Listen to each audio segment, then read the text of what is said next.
Good morning, my dear children. Today in this session, I will explain you chapter number 3, SS, that is Indian Constitution. A systematic completion of set of rules to run the government of a country is known as Constitution of the country. You know, whenever you want to run any institution, business, schools, offices, certain rules and regulations are to be followed, are to be framed. So that is, even if government has to run the country, certain rules and regulation are to be framed and that are followed by the people of that particular country. So that rules and regulation framed are called constitution. Constitution can be written or unwritten form, or our constitution starts with the preamble.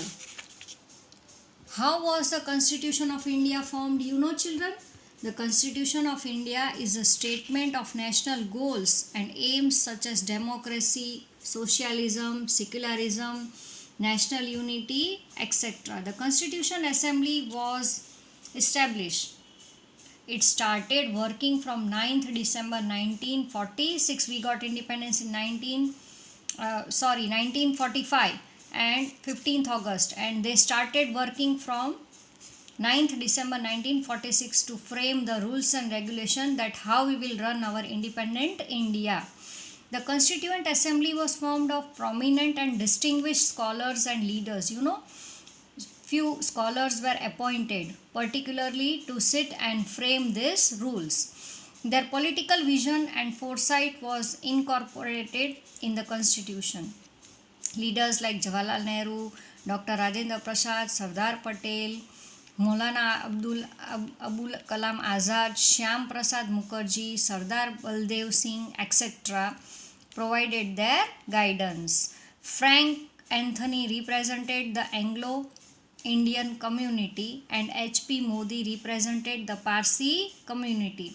The committee had various constitution lead scholars like Aladi Krishnaswamy Iyer, Dr. B.R. Ambedkar and K.M. Munshi, etc. These were the scholars who were handling the Rules and Regulation Committee.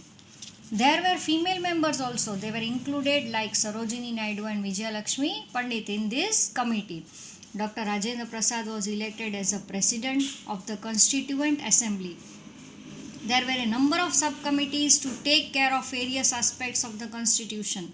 The drafting committee, which was headed by the main leader who used to take the leadership to frame this committee, was Dr. B.R. Ambedkar, gave to the Constitution its final shape. They all had framed the rules and regulation and given to Dr. Ambedkar, and finally he gave the shape to our Constitution. Total, 166 meetings were held by the Constituent Assembly in a time period of 2 years, 11 months and 18 days. How much time they took to frame the rules, to prepare the Constitution? Total 2 years, 11 months and 18 days. And total how many meetings were held? 166 meetings were held to complete this Constitution.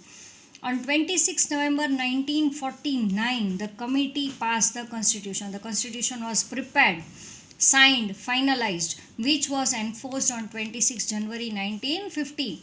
Why we celebrate 26 January as Republic Day? You know, children, because on that day our Constitution was completely framed and given to the people that these are the rules and regulation of our country. Finally, it was put into force on 26 January 1950. So on this day we celebrate our Republic Day, and 15th August we got independence in 1945. So 15th August we celebrate as an Independence Day. You can see over here the pictures of the leaders who were there in this committee: Maulana Azad, Dr. Ambedkar, Rajendra Prasad, Dr. Sarojini Naidu, Kanhaiya Lal Munshi.